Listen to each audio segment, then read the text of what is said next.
menghadap kiblat itu arahnya atau derajat-derajat? Ada khilaf ya terkait dengan menghadap kiblat, apakah harus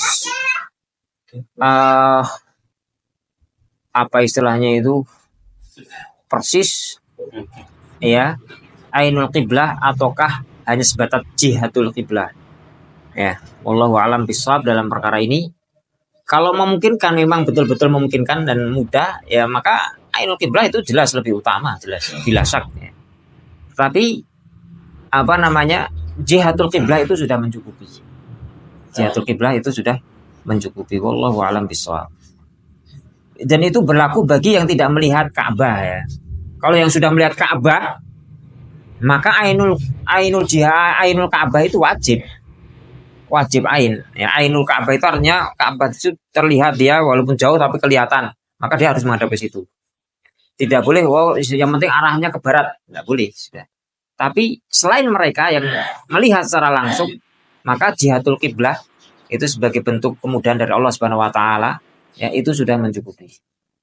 Kalau memang benar, misalnya kita sudah berusaha dengan alat-alat misalnya, ya itu sudah mencukupi. Walaupun salah pun, insya Allah labas, tetap akan diterima sholatnya. Inilah. Kalau tidak ada alat-alat dan sebagainya, memang kita menentukan dengan arahnya itu adalah arah barat, ya. Maka itu pun juga sudah mencukupi. Wallahu a'lam. Artinya ada khilaf di situ di antara para ulama, dua pendapat. Yang paling aman pendapat yang tentunya menentukan dengan penentuan yang spesial yang akurat, itu paling aman jelas. Tapi kalau tidak, pendapat yang menyatakan cukup jihah itu hanya arah barat, arah sana lu pokoknya, itu sudah mencukupi. Karena sekali lagi tujuan daripada kiblah itu kan diantaranya Allah Subhanahu wa taala, kan dimanapun itu kan kita itu Allah tahu kalau kita niatnya itu mau menghadap kemana, kan Allah tahu sebetulnya.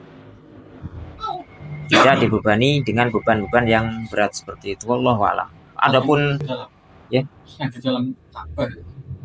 Kalau yang di dalam Ka'bah, terserah mau menghadap kemana. Kalau di dalam Ka'bah, yaitu ya paling orang-orang tertentu saja yang bisa. Seluruh daripada sisi-sisi Ka'bah di situ bisa dia menghadap. Allahu a'lam. Kalau dia di dalam loh ya. Nanti kalau antum tanya lagi kalau di bulan gimana ya, enggak tahu lah. Wallah, enggak tahu ya. Kita kapan mau ke bulan juga. Dan pertanyaan kalau di dalam itu juga pertanyaan yang aneh-aneh. Termasuk kalau di atasnya gimana Ustaz? Al-muhim ya. Kita enggak usah bahas yang sampai segitunya. Kalau di dalam ada pembahasan kalau di dalam. Kalau di dalam silahkan ke arah mana saja, itu adalah kita berada di ya menghadap sudah kiblat. Ya, itu orang-orang tertentu yang bisa. Kalau di atas kelihatannya mustahil, itu mesti akan di demo se-Indonesia dunia raya itu. Di atasnya Ka'bah itu mau sholat di sana. Nggih. Kadang kita udah nanti ada orang yang lainnya pada tapi ada yang mungkin tidak tampil.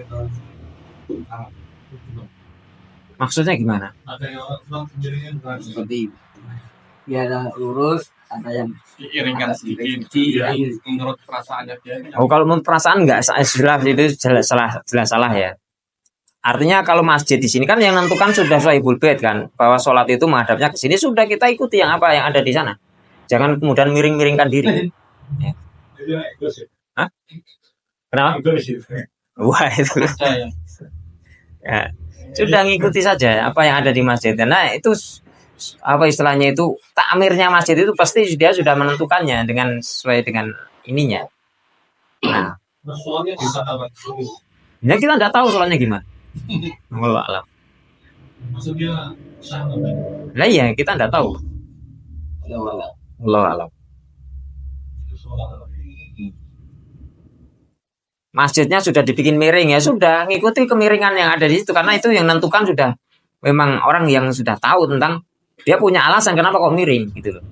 Mungkin dia termasuk yang bermadzhab ainul Ka'bah itu, sedangkan ini sudah menggunakan alat misalnya, betul-betul alatnya itu sangat akurat misalnya, ya itu malah lebih bagus, bisa seperti itu. Tapi sebetulnya itu bukan sesuatu yang diharuskan. Dalam artian pendapat yang rojih itu adalah jihad. Baik nama tualu fansal mawajibullah. Dimanapun kamu menghadap, di situ sudah wajah Allah sudah. Karena mendapati di masyarakat di dalam kami itu ada beberapa praktis. Soalnya ini ada beberapa orang nggak mau ikut banyak. imam. Ya, bukan urusan kita sudah. Nah, kecuali kalau antum pengen ikut-ikutan miring, enggak apa-apa. Kita akan carikan ilmunya gitu. Kita tanyakan yang kepada yang apa namanya ahlinya. Wah, anak pengen miring Ustaz, gimana Ustaz, itu hukumnya bagaimana? Nah, kita akan carikan soal. Tapi kan antum nggak pengen gitu kan? Nah, ya sudah. Oh, barakallahu fiik. Kita cukupkan sampai di sini. Subhanaka asyhadu an la ilaha illa anta astaghfiruka wa atubu ilaik. Intinya bahwa ilmu ya kita yang apa istilahnya kita ketahui ini kita jalankan, kita amalkan bersama ya. Adapun pada orang lain ya tidak perlu.